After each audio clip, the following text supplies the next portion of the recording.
Saya yang mengatakan enaknya jadi saya gitu misalnya udah langsung running jalan bisnisnya gitu. Konsisten terutama. Jadi konsisten yang penting itu walaupun saya memang kerja bukan kerja di perusahaan, memang bangun pagi itu yang memang harus kita tanamkan dari awal.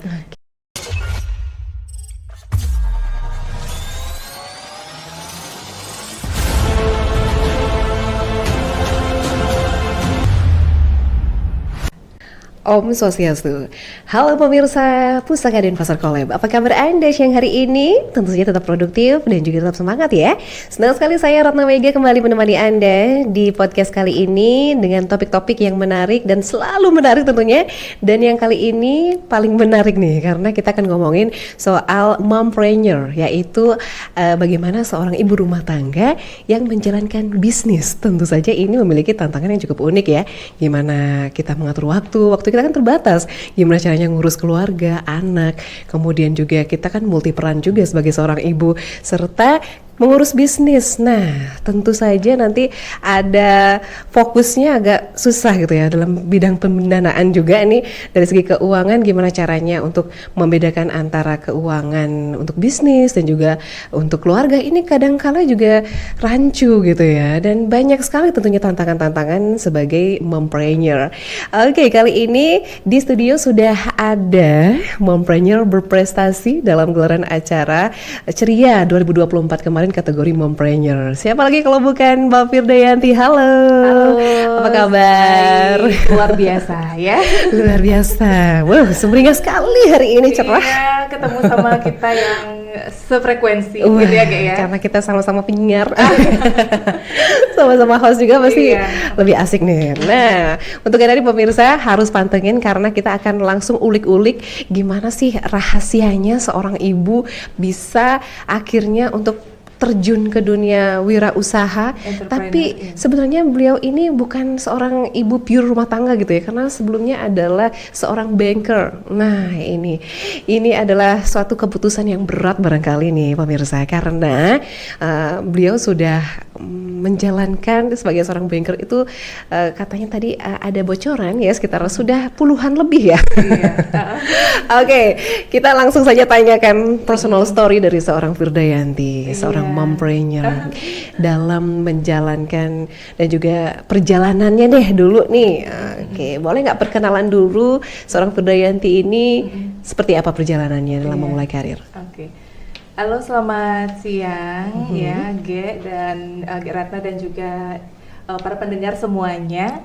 Perkenalkan, nama saya Firdayanti Dewi. Saya seorang entrepreneur dari usaha saya Aban Kitchen yang berlokasi di lantai LG Living World Mall Denpasar. Jadi saya ini baru baru mau 2 tahun Maret ini si Aban Kitchen-nya ini. Dan saya juga sebelumnya bukan murni seorang pebisnis gitu. Jadi saya seorang working mom dulu ya. Yang bekerja dari pagi-pagi sampai malam hari ya, ketemu anak pada saat tidur, meninggalkan anak pada saat tidur, itu dilemanya. Tapi apa sih yang membuat kita bahagia selain bekerja dengan beriringan dengan mengurus anak? Itu adalah hal yang paling bahagia gitu ya. Jadi ini memang keputusan yang saya ambil cukup berat di awal, karena mungkin siapapun itu mengambil keputusan di awal karena kita nggak tahu medannya kayak gimana ke depannya gitu ya kayak ya. Jadi saya resign dari Bankers di September atau Oktober tahun lalu. Jadi ini baru saya setahun nih resign dan murni mengurus bisnis saya di Aban Kitchen ini pada tahun lalu gitu. Jadi 2023 ya. Jadi itu yang perjalanan saya. Dan saya sebenarnya 13 tahun udah di dunia perbankan. Jadi memang berdarah-darah tertati-tati itu sudah saya rasakan dari dari karyawan sampai posisi saya sekarang di kepala bagian. Itu memang sangat berat untuk putus gitu ya, seperti putus saat lagi sayang-sayangnya gitu. Jadi bisa dibilang ini keputusan yang berat, tapi ini memang jalannya gitu ya. Mungkin ini jalan saya, jadi sudah dibukakan sama Tuhan. Saya disuruh ke sini ya, saya jalani aja. Tapi jalan bukan semata-mata jalan-jalan aja tanpa usaha, enggak gitu. Entrepreneur pun juga sangat berat menurut saya. Jadi kalau misalnya saya bank itu mungkin berburu di kebun binatang gitu ya. Jadi kalau di entrepreneur kita berburu di hutan. Jadi kita nggak tahu di mana binatangnya gitu, di mana mangsa kita gitu kan. Jadi kita memang harus jeli, memasang strategi, menggunakan senjata yang kita punya gitu ya, biar nanti kita bisa smash target market kita. Waduh, gitu. luar biasa. Dan itu suatu keputusan yang memang berat, benar. Betul, ya. iya. Yang biasanya kita sudah mendapatkan gaji lah gitu ya. Zona nyaman lah istilahnya. Iya, zona nyaman banget. Kita kerja terus per bulan udah jelas gajinya segitu. Iya. Sedangkan saat kita sudah memutuskan resign itu ada nggak sih rasa yang tidak berdaya gitu? Ada nggak sih ada rasa yang down gitu setelah selesai bekerja? Iya, kalau di awal memang ya, saya orangnya pemikir sebenarnya. Jadi saya berpikir duluan nanti saya ngapain ya gitu, karena saya tidak tahu ngapain aja seorang entrepreneur. Tapi kalau di masyarakat seorang entrepreneur tuh biasanya kerjanya santai, bisnisnya jalan gitu kan. Setelah saya menjalani ini tidak seperti itu. Jadi memang kita harus menyiapkan A sampai Z-nya biar bisnis itu jalan. Nah, kalau di perusahaan yang tempat saya bekerja dulu, kita kan tinggal running aja jalan. Semua sudah disiapkan sama manajemen gitu kan. Nah, kita sekarang bagaimana membuat staff kita, habis itu customer kita itu semuanya bisa jalan biar target kita tercapai, biar saya juga digaji gitu. Jadi kasarnya seperti itu. Jadi di awal saya melakukan promosi istilahnya seperti itu, karena siapa sih yang kenal Aban Kitchen? Kita minim identitas gitu ya, karena itu brand dari suami, dari saya sendiri juga, resepnya juga. Jadi memang saya yang dari awal memang harus membranding. Itu yang PR pertama saya gitu. Baru setelah itu, karena itu sudah running sebelumnya sudah setahun gitu kan ya, saya baru menjalaninya di tahun kedua, di 1,5 tahun gitu pokoknya. Terus nah di sana saya mulai mengajak karyawan saya, ada 5 orang sih, baru 5 orang. Itu udah progres besar banget itu untuk 2 tahun ya. Sudah ada karyawan. Mau 2 tahun sih. Iya. Jadi memang ngajak karyawan saya untuk menyamakan visi. Jadi kita maunya tahun ini closing di sekian, lalu kita mau customernya seperti ini, masakannya ini. Jadi kalau misalnya saya punya tujuan itu, saya punya perahu itu, tujuannya ke A. Kalau misalnya ada teman-teman yang mau bersama-sama dengan saya menuju ke A, yuk sama-sama kita raih mimpi kita, mimpi saya dan mimpi kalian semua. Tapi kalau misalnya ada teman-teman yang di sini yang tidak mau ke A, maunya ke B gitu misalnya, ya udah turun aja dari perahu saya. Gitu saya kasih kiasan kepada mereka. Karena memang di sini kerjanya kan 8 jam, kadang-kadang ada lembur gitu kan. Jadi saya 5 karyawan itu sudah men-setup untuk 3 shift gitu. Jadi kalau misalnya ada satu karyawan yang sakit, otomatis satu karyawan itu harus lembur. Jadi karena satunya kan libur, jadi per-4 aja mereka gitu kan. Ya satu karyawan sakit nggak mungkin mereka bisa kerja bertiga gitu. Dan nggak mungkin juga saya langsung turun tangan gitu kan. Saya pengen mereka itu bisa running sendiri gitu untuk bisnisnya ini, karena saya maunya kayak piramida gitu kayak di tahun pertama itu memang saya di bawah gitu, ikut sama mereka gitu kan, ikut sama mereka masak, habis itu memperkenalkan resepnya, buat minuman dan sebagainya gitu kan, sampai saya tahu oh ternyata kompornya tidak cocok kompor ini karena turnovernya tinggi gitu, misalnya masakan yang keluar juga butuh api yang besar gitu misalnya. Nah dimulai nih tahun pertama saya ikut sama mereka istilahnya, tapi malam-malam aja karena kan tahun pertama itu saya masih kerja gitu kan kayak ya. Jadi di tahun pertama malam-malam saya selalu setiap hari saya ke sana gitu kan, ke usaha saya gitu kan. Terus pada saat saya resign gitu, udah mau menuju ke tahun kedua ini, jadi saya berusaha untuk naik satu step di atas. Jadi kayak piramida gitu. Jadi saya melihat dari atas. Di sana itu kalau misalnya saya terus ada di bawah, mungkin saya berkutat sama operasional aja gitu. Jadi saya tidak berkutat sama pengembangan. Nah, rencananya nanti di tahun kedua itu saya naik step level, jadi saya harus berbicara tentang pengembangan gitu. Jadi saya nggak boleh ikut di keretanya mereka lagi, saya harus naik ke atas biar tahu, oh ternyata ini yang kurang, ternyata kita harus promosinya ini, terus makanannya tren apa, yang viral apa, kita harus coba juga kayak gitu. Jadi kalau misalnya saya terus berkutat di bawah, di piramida paling bawah, jadi mungkin saya tidak tahu apa yang ada di atas gitu. Jadi saya harus naik ke atas. Bukan berarti saya di atasnya mereka, enggak. Kita satu tim ya, satu tim. Tapi saya harus juga melihat ke atas untuk ngasih tahu ke tim saya yang di bawah. Gitu. Oke. Kemudian berarti itu sebelum resign itu sudah ada Aban Kitchen? Sudah ada. Sudah ada Aban Kitchen ini. Kemudian berarti ada space waktu di sana sebagai mompreneur, kemudian juga sebagai working mom, dan juga sebagai seorang ibu di rumah. Iya nggak sih? Ada beberapa waktu itu ya berarti seperti itu fasenya. Gimana tuh caranya untuk membagi, karena di rumah banyak sekali ibu-ibu pekerja yang juga ingin mempunyai usaha. Gimana tuh? Banyak sih teman-teman saya yang mengatakan enaknya jadi saya gitu, misalnya udah langsung running jalan bisnisnya gitu. Tapi memang itu tidak serta-merta jalan gitu loh, kayak jadi itu kita pakai modal yang uang panas kayak gitu, kayak yang mereka tidak tahu kayak gitu kan.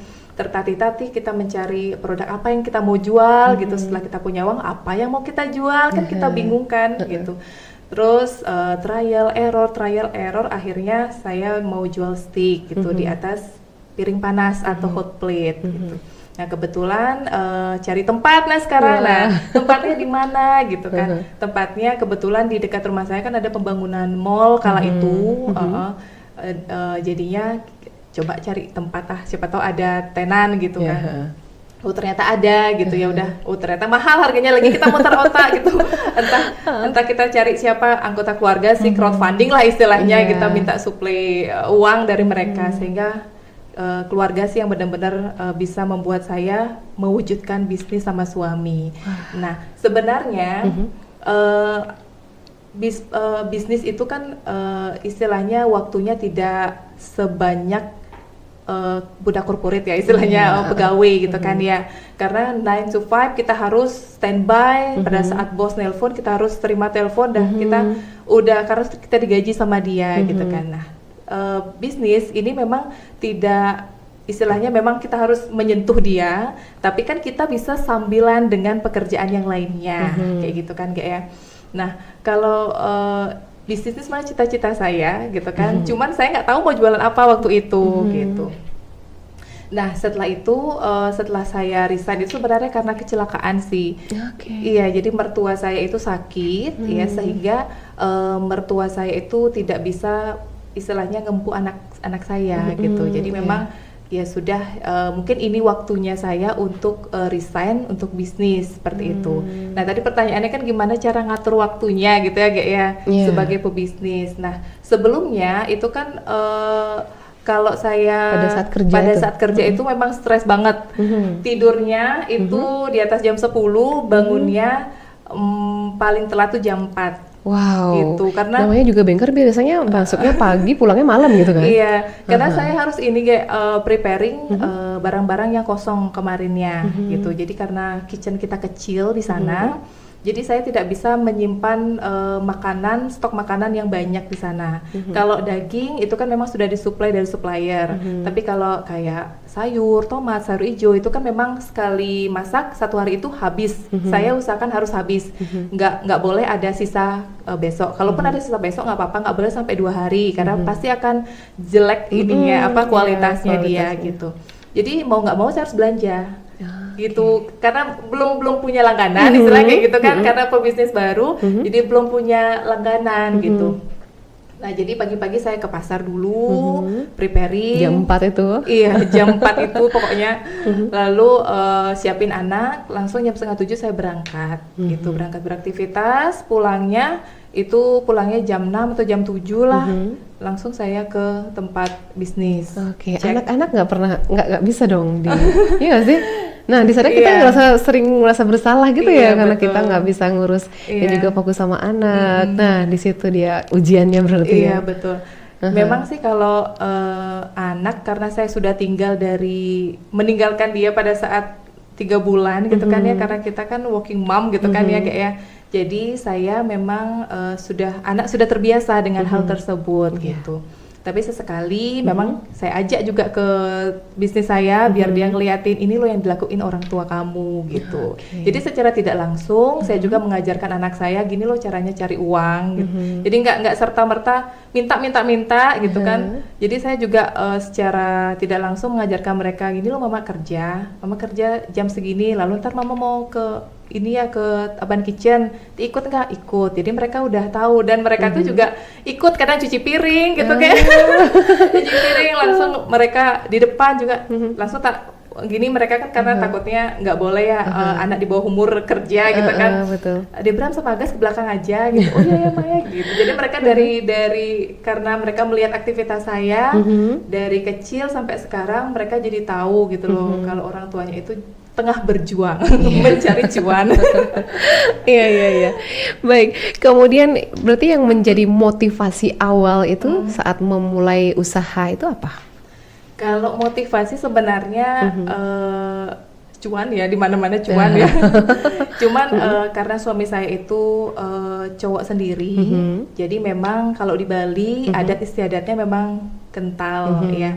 Jadi memang kita harus melestarikan budaya, adat istiadat menyambut beraya dan sebagainya. Nah, karena mertua saya itu kemarin kecelakaan, jadi kakinya itu sakit dan tidak bisa berjalan seperti sedia kala, nggak bisa pakai motor gitu istilahnya. Yang cewek juga pengapuran, jadi memang ya itu motivasinya. Mereka jadi harus, mau tidak mau saya yang harus terjun jadi gitu. mereka harus istirahat memang waktunya. Kalau ya. masih saya di tempat kerja yang dulu sebagai working mom itu emang nggak bisa, karena kan kita sebagai karyawan memang harus waktu kita untuk perusahaan. Nah, jadi itu yang membuat saya ya sudah sekaranglah waktunya saya mengambil jalan murni untuk ini. Maunya sih saya beriringan sebenarnya antara kerja habis itu bisnis jalan gitu, sampai bisnis itu bisa menggaji saya sebesar gaji saya di perusahaan tersebut gitu kan, baru saya memutuskan resign. Tapi karena ada jalan lain ya sudah, jadi saya ambil jalan ini. Jadi saya mengikhlaskan waktu itu karir saya untuk berbisnis dan untuk keluarga. Wah, luar biasa. Jadi itu memang jarang bisa gini ya. Ada kasus seperti ini ya. Sedih sih. Sedih ya. Pertama-tama sebulan nangis saja kerjanya nangis. Gimana ya? Karena itu sudah pekerjaan yang sudah dari tamat kuliah, kerja di satu bank tersebut sampai sekarang nggak pernah berpindah ke lain artis. Sebenarnya nggak baik ya gitu ya, harus loncat-loncat katanya biar gajinya naik gitu ya. Tapi saya udah kadung senang sama lingkungan di sana, sama nyaman, sama customernya di sana. Jadi saya selama 13 tahun di bank tersebut gitu. Wah. Tuh. Lingkungannya pasti udah kayak keluarga banget gitu ya dengan teman-teman di sana. Walaupun dimarah sama bos nggak apa-apa, kita cerita sama teman udah lagi ketawa gitu. Gimana lagi mencari lingkungan kerja yang seperti itu kan gitu. Susah ya. Oke, dengan panjang banget waktunya 13 tahun itu tentu itu adalah keputusan yang pasti banyak yang menyayangkan. Wah, sayang banget ya udah jadi kepala bagian malah ditinggalin gitu kan. Untuk kalangan yang mungkin di bawah itu ya, kakak adik-adik tingkat itu mungkin merasa, wah sayang banget pasti gitu ya. Tapi ternyata itu membawa cahaya yang jauh lebih indah, ya nggak sih? Anak bisa lebih kita urus, kita bisa mendidiknya lebih fokus lagi, kemudian juga bisa mendapatkan hasilnya mungkin lebih ya kalau jadi pengusaha ya. Astungkara. Tapi Astungkara. memang sih kalau gaji itu kan katanya sih ya, saya baca di buku gaji itu naiknya sekian-sekian. Tapi kalau bisnis memang di awal dia di bawah banget. Tapi kalau bisnis sudah running banyak dia akan melebihi dari gaji. Begitu katanya. Iya, jadi begitu pemirsa ya. Kita percayai hal itu, tanamkan afirmasi positif. Semoga Betul, nanti ya kita mendapat panen yang jauh lebih banyak.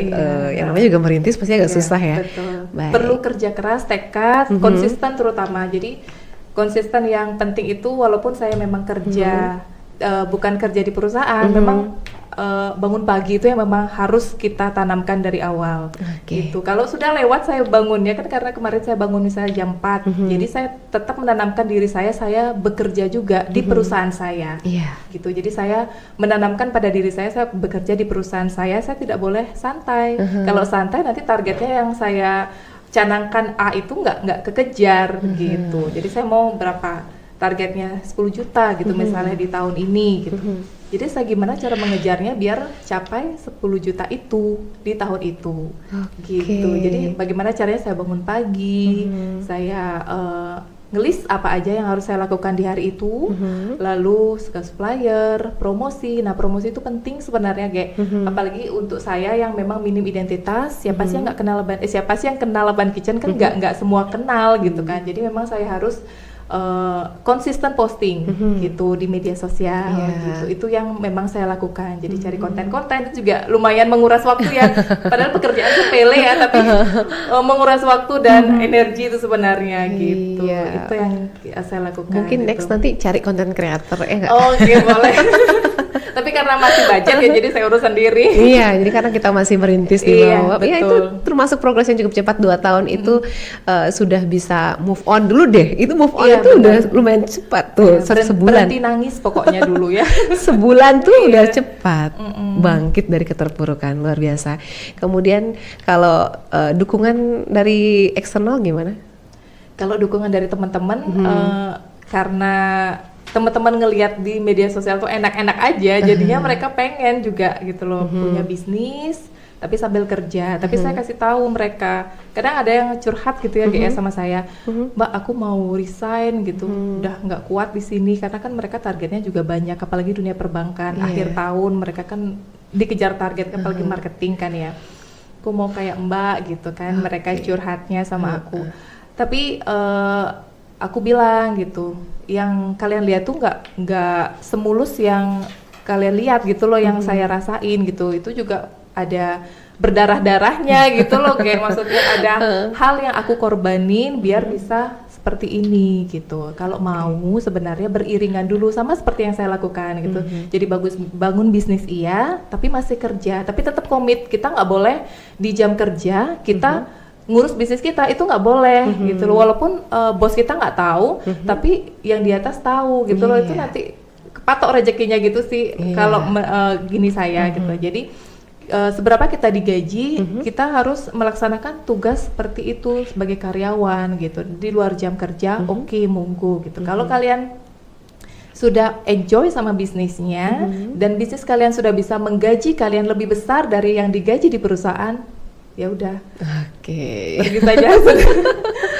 Kalau dari suami gitu. Begitu, ada pasti didukung penuh dong ya dari suami, dari kalau dari suami memang ngedukung, memang dari awal memang dia kalau sudah bisnis ini running, udah kamu udah resign aja gitu sebenarnya. Tapi keburu mertua saya udah celakaan duluan ya sudah, jadinya gini deh. Maunya kan di tahun ke-5 gitu, biar sudah punya cabang lagi gitu loh, kayak cuman karena ini dini di tahun ke-2 1,5 tahun.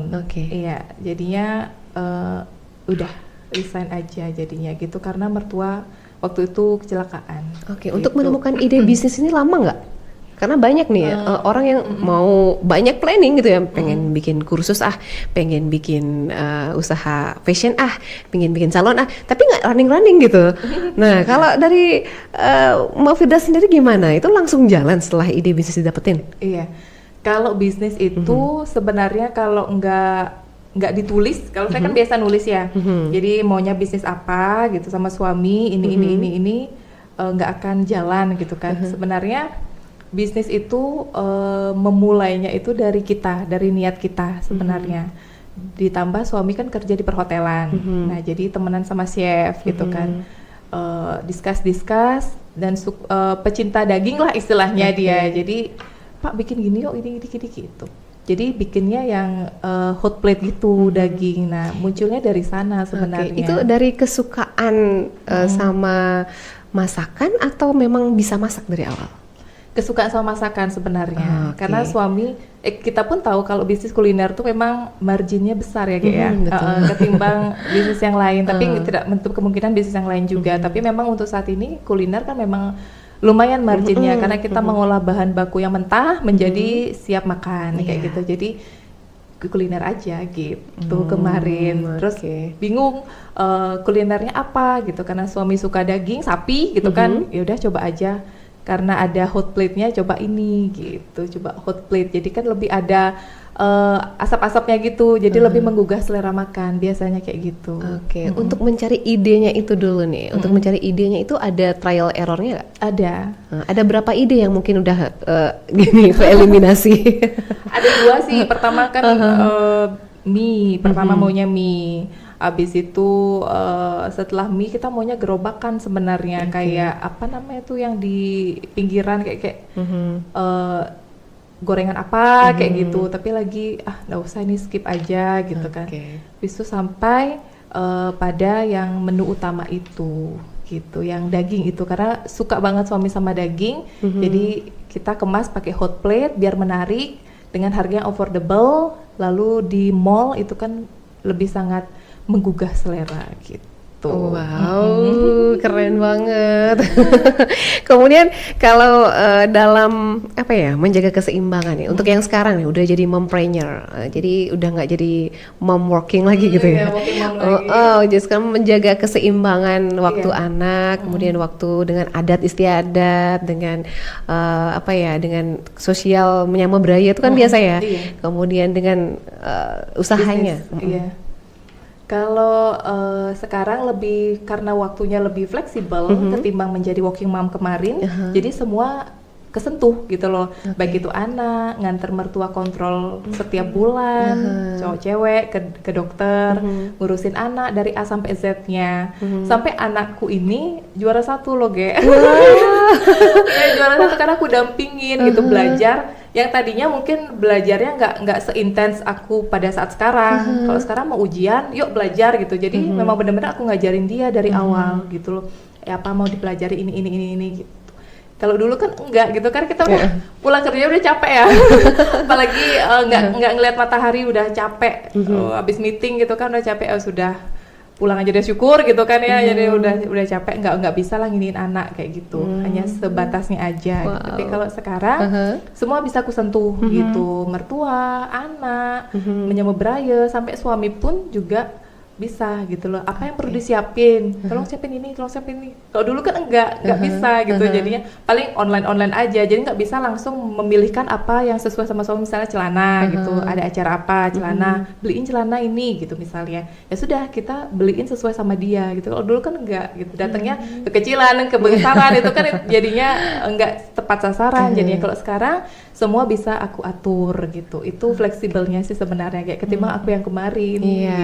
Jadi respon keluarga terhadap keputusan ini? Kalau respon keluarga sih sangat mendukung, sangat mendukung banget. Cuman di awal mereka berpesan gitu kan. Karena anggaplah gaji atau uang yang saya pegang sekarang tidak sebesar dulu, anggap seperti itu kan. Karena saya sudah biasa cewek kerja pegang uang gitu loh. Nah sekarang nggak pegang uang istilahnya kayak gitu, tapi saya menargetkan diri saya seperti saya tadi bilang kan, saya maunya gaji sekian, jadi apa yang harus saya lakukan? Jadi saya menarget diri saya sendiri biar saya juga dapat gaji seperti yang kemarin.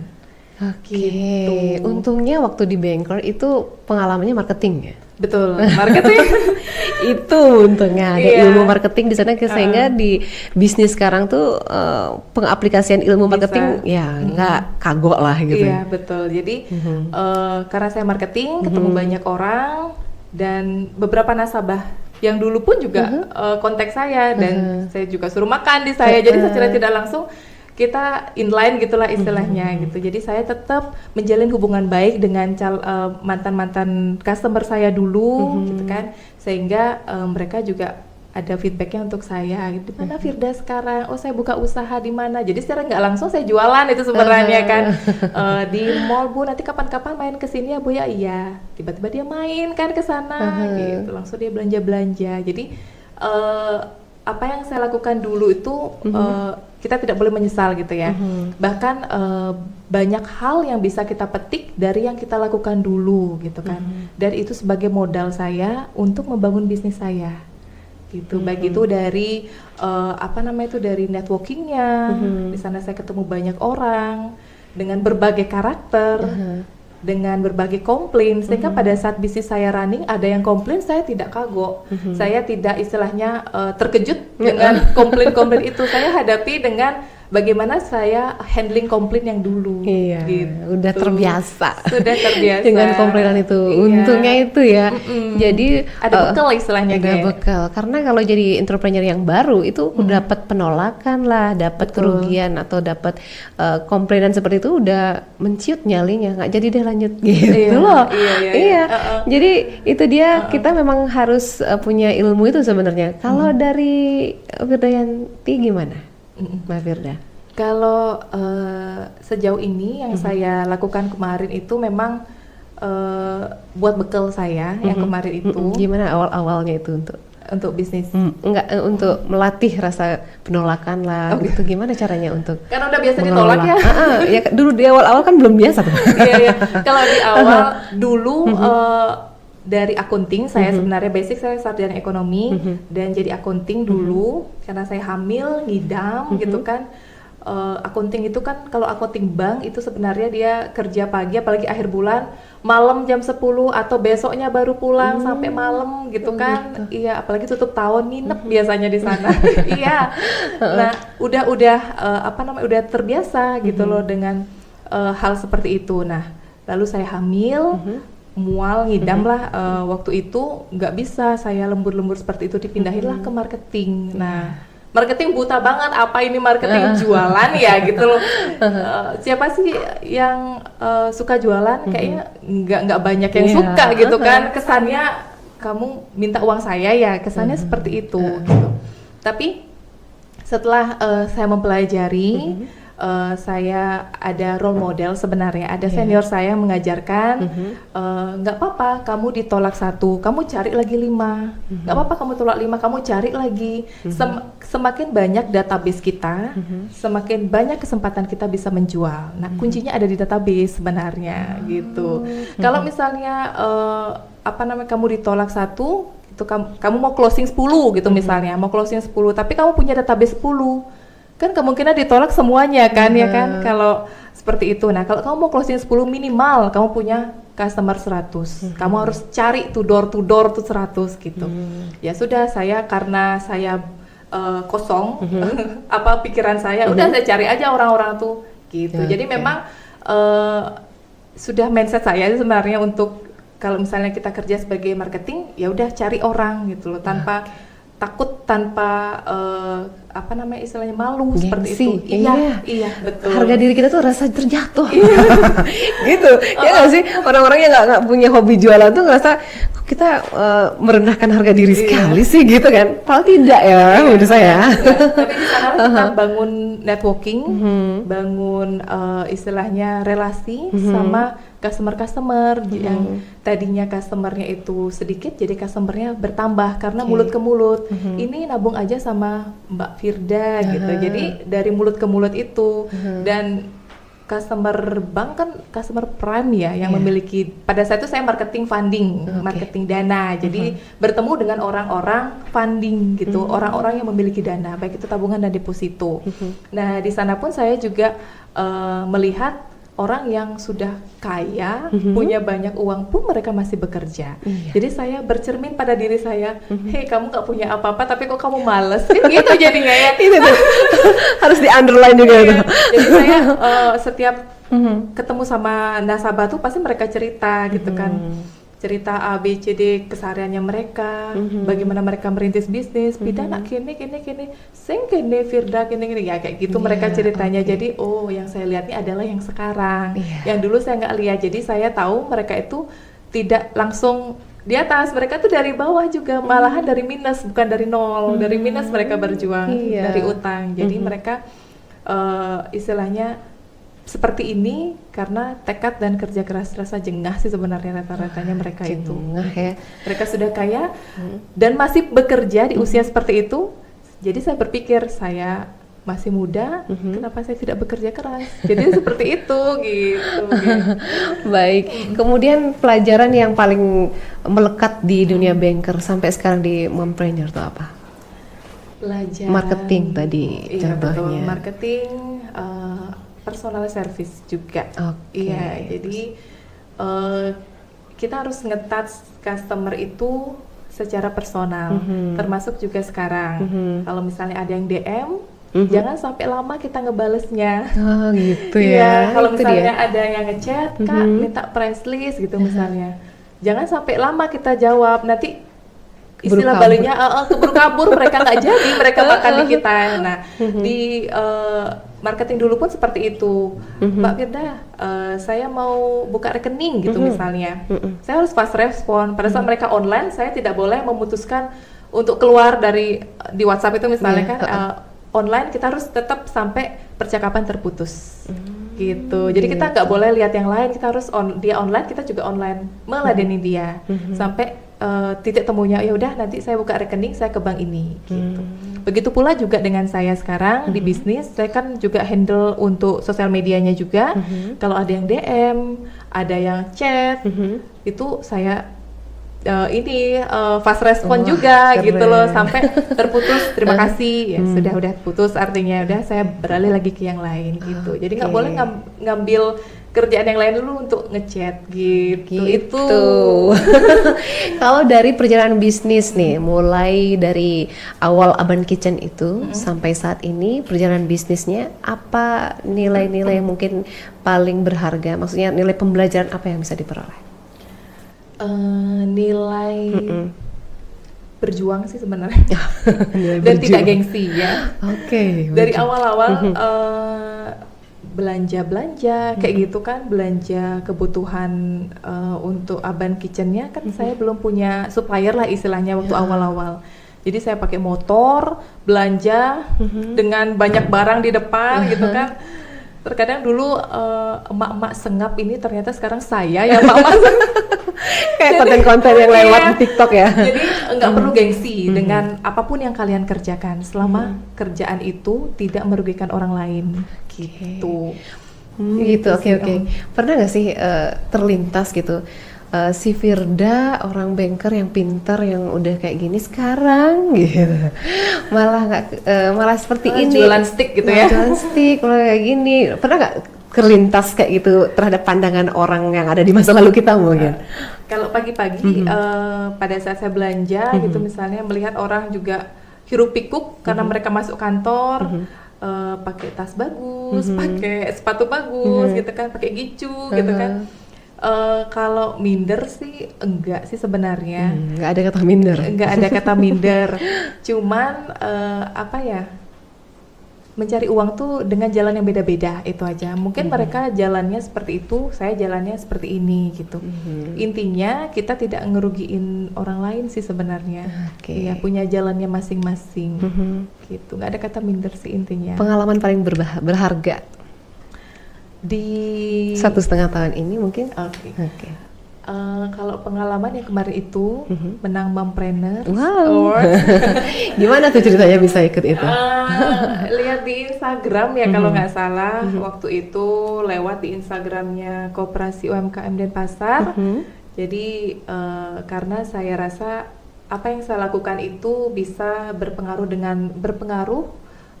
untuk para ibu-ibu, para wanita yang mana pengalaman saya yang 13 tahun itu plus pengalaman 1,5 tahun saya sebagai mompreneur ini, saya rasa cukup untuk saya memberikan istilahnya inspirasi bagi para ibu. Saya coba daftar gitu kan.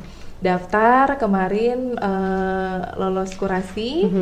Karena ada beberapa yang daftar juga lolos kurasi, lalu ini juga penjurian. Oke. Di penjurian ada dewan juri juga. Setelah itu mungkin apa yang saya lakukan itu kena mungkin di penilaian dewan juri. Akhirnya saya ini jadi Mompreneurs, penerima Mompreneurs Awards gitu. Nah, sejauh ini mungkin bagaimana kreativitas? Nah, kreativitas sebagai seorang ibu membantu dalam mengembangkan bisnis ini bagaimana? Kalau ibu-ibu sekarang sih memang kayaknya udah nggak asing lagi sama media sosial, ya. Punya Facebook lah minimal satu gitu. Sekarang ibu-ibu sudah pada merambah ke TikTok, Instagram. Saya rasa untuk kreativitas ibu-ibu yang lain mungkin sudah lebih kreatif ya, dari kontennya, dari pengemasannya. Strateginya yaitu kita pemasaran melalui sosial media gitu, kayak selain kita juga ada offline-nya yaitu ada tokonya juga, dan saya juga menjalankan promo. Jadi setiap bulan itu promonya berbeda-beda. Wow. Jadi ada yang beda setiap bulan. Kalau misalnya ke Aban Kitchen, sekarang bulan depan lagi ke Aban Kitchen, mereka ada promo yang beda. Itu bukan cuma diskon aja, tapi juga ada cashback gitu kan. Ada free minuman atau beli 2 gratis 1 seperti itu. Jadi saya rancang biar nggak monoton gitu istilahnya, biar ada sesuatu yang beda setiap bulannya di Aban Kitchen. Jadi itu juga yang saya lakukan. Selain konsisten untuk posting di media sosial itu penting, biar nggak dikira Instagram kita mati. Kan banyak itu ya, followersnya banyak tapi terakhir posting 2023 gitu kan, jadi kan nggak aktif gitu ya. Jadi saya berusaha untuk memposting seminggu 3 kali, jadi 2 hari sekali. Jadi saya posting, kan ada jam-jam rame itu. Jadi saya juga belajar itu logaritmanya gimana gitu biar kena ke sasaran customer saya gitu. Terus selain itu juga promo yang tadi. Itu sih strategi yang saya lakukan.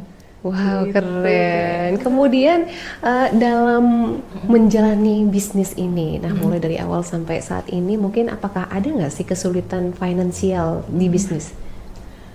Kalau kesulitan finance di awal pasti ada, karena kan kita bermulai dari uang panas lah istilahnya kayak ya. Tapi itu semua tercover lewat keluarga, jadi crowdfunding. Jadi saya mengumpulkan juga uang dari keluarga sehingga bisa running untuk bisnisnya ini. Oke, baik. Berarti Sama, ada investor juga dari keluarga. Iya betul, sama ada dari KUR juga, dari bank pemerintah juga saya pakai. Berarti memang gini ya, membantu juga KUR ya. Betul, sangat membantu dari bank pemerintah juga. Oke, ini mungkin ya bagi pemirsa yang ingin memulai usaha, boleh nih KUR kayaknya bisa menjadi menjadi solusi ya. Betul, solusi keuangan dengan bunga yang ringan. Oke, dalam penggunaan media sosial atau mungkin platform-platform itu apa ada seperti di Shopee, di GoFood atau di TikTok itu ada juga ya di online? Kalau di Shopee itu belum ada, kita masih di GoFood sama di Grab aja. Oke. Itu pun saya maju mundur kayak maksudnya karena saya konsepnya itu adalah stick dengan piring panas. Jadi kesannya kan asap mengepul gitu ya kayak ya. Tapi kalau misalnya digojein itu kan agak dingin gitu ya. Dingin, kentangnya alot dan sebagainya. Jadi saya juga muter otak itu untuk bagaimana cara pengemasannya biar sampai ke customer sesuai sama yang ekspektasi kita gitu kan. Tapi kata pihak Grab atau GoFood-nya itu memang sudah risiko gitu kan. Jadi nggak bisa serta-merta makanan yang siap saji langsung ke customer, pasti ada juga delay-nya gitu karena di perjalanan sehingga menyebabkan dia kentangnya alot, istilahnya agak ngembang dikit dagingnya gitu. Tapi saya siasati pengemasannya biar sampai ke customer dengan baik. Oke, luar biasa. Kemudian kalau dari segi networkingnya itu, apakah Mbak Firda juga ikut komunitas mompreneur lainnya gitu mungkin, atau bagaimana ikut komunitas bisnis? Kalau komunitas saya belum terlalu karena baru gitu ya. Paling saya ikut komunitas yang di pemerintah inkubasi kemarin Oke. di provinsi saya juga ikut. Di sana saya memperluas networking, bukan cuma jualan aja. Siapa tahu ada rekan UMKM yang bisa saya ajak collab gitu Oke. kan. Misalnya kolaborasi dengan pengusaha A, dia berkolaborasi dengan saya, bisa bertukar produk ataupun kita juga promo gitu kan. Misalnya saya punya voucher ditaruh di sana, kan itu juga bagian dari kolaborasi gitu. Jadi saya istilahnya berusaha untuk berkenalan sama tenan-tenan yang lain, UMKM yang lain, biar saya juga punya istilahnya bekal gitu loh untuk nanti promosinya seperti apa. Siapa tahu bisa gandeng mereka. Gitu. Berarti udah masuk nih ke Inbis berarti ya? Sudah mas, tapi yang di provinsi. Yang di provinsi. Nah, memutuskan untuk ikut Inbis tuh bagaimana? Kemarin itu diajakin sebenarnya, diajakin sama temen gitu, untuk memperluas networking sebenarnya. Karena di sana kan banyak pelaku dan penggiat UMKM yang lain, gitu. Jadi saya bisa berkenalan di sana dan juga bisa memasarkan produk saya gitu kan. Secara otomatis kalau misalnya bertanya ada pelatihan apa gitu kayak ya, saya bertanya pasti saya nyebutin saya dari tenan mana, lokasinya di mana. Secara tidak langsung kan saya juga jualan di sana. Iya. Gitu. Oke. Kemudian di Inbis itu bagaimana caranya dari Inbis itu untuk membantu kita mengembangkan usaha? Kalau kemarin mengembangkan usaha dari caranya membuat konten, Pelatihan-pelatihan iya, berarti ya? pelatihan-pelatihan yang kemarin. Abis itu juga yang sempat kemarin itu ada booth terakhir untuk pamerannya gitu. Nah, untuk boothnya itu saya mengambil ini apa namanya itu alternatif. Jadi minyak jelantah yang dihasilkan sama Aban Kitchen kan lumayan banyak itu limbah restoran. Jadi saya olah kembali menjadi produk yaitu lilin aromaterapi. Oh, bisa. Iya, Wow. bisa. Jadi ada plusnya juga kalau misalnya makan di Aban Kitchen, ada plusnya kita berkontribusi untuk lingkungan. Jadi nggak serta-merta kita buang gitu aja limbahnya gitu. Jadi saya olah lagi dan itu dipamerkan kemarin waktu di pameran kolaborasi gitu. Wow, keren banget. Semoga deh nanti usaha lilinnya juga naik. Tapi itu masih ini ya, belum komersil, belum dijual, masih untuk dibagikan secara gratis saja waktu itu. Dan juga semoga tahun depan karena keterbatasan SDM juga sama investasi alat, jadi semoga tahun depan bisa difokusin gitu. Wah, luar biasa, keren banget. Nah, kalau mungkin ada quotes-quotes atau mungkin inspiratif gitu ya dari Mbak Firda untuk menginspirasi para ibu-ibu yang juga ingin terjun ke dunia bisnis untuk menambah uang dapur lah gitu ya, untuk mendapat gaji dari kita sendiri yang kita gaji bosnya kita, gajinya juga dari kita. Gimana caranya? Kalau sekarang emak-emak itu udah ibu-ibu ya, udah pinter semua sih, sudah bisa bermain di sosial media, bahkan sosial media mereka juga sudah bisa menghasilkan cuan, ya kan. Tapi untuk ibu-ibu yang pengen membuka bisnis gitu, mungkin pengen memulai, karena memulai itu memang agak susah gitu ya. Tapi kalau tidak dimulai itu nggak akan jalan gitu kan. Siap tidak siap, kita pasti semua tidak akan siap, pasti ada aja kurangnya, kurang A, B, C, kurang ini, kurang itu. Tapi kalau saya jalan aja dulu gitu, jalan aja dulu, nanti sisanya pasti akan mengikuti gitu. Jadi intinya kita tidak akan pernah siap sampai kapanpun gitu kan. Yuk buka ini, yuk, tapi raus-raus aja gitu kan, nggak ada ininya. Yuk gas aja pokoknya. Nanti kekurangannya pasti akan kelihatan di sana. Kalau kita nggak jalanin, dia tidak akan kelihatan kekurangannya. Di sini aja terus, tidak ada istilahnya actionnya gitu. Jadi hanya sebatas rencana aja jadinya. Jadi yuk dimulai, siap tidak siap, yuk gas. Oke, luar biasa. Tips sedikit dong untuk para moms yang takut, ragu untuk memulai. Kalau untuk ibu-ibu, moms takut yang gagal terutama takut tuh ya. gagal, takut rugi. Gagal itu udah pasti ya. Apa ya? Kalau gagal itu sudah pasti kalau menurut saya. Saya pun juga pernah gagal gitu kan. Kalau tidak pernah gagal, tidak akan bisa sukses gitu, seperti kata quote-quote. Nah, kegagalan itu kita jadikan pembelajaran. Jadi kita tahu dulu kita melakukan ini, sekarang nggak usah lakukan ini. Jadi kita lakukan yang lain. Intinya jangan takut mencoba. Apapun itu kita coba. Kalau kita tidak coba, kita nggak tahu gimana rasanya gitu. Oke, makasih loh Mami Firda atas banyak sekali ya nilai-nilai inspirasi yang bisa kita petik dari Mbak Firda sendiri sebagai mompreneur. Ya, semoga kita sebagai ibu yang juga ingin untuk membuka bisnis ya, jangan pernah takut, jangan pernah ragu, terus berjuang, kerja keras, dan jangan pernah gengsi. Oke, sekian podcast kita kali ini bersama dengan Mbak Firda.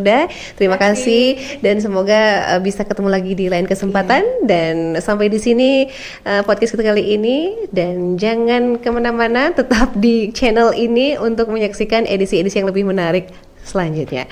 Om Santi, Santi, Santi Om.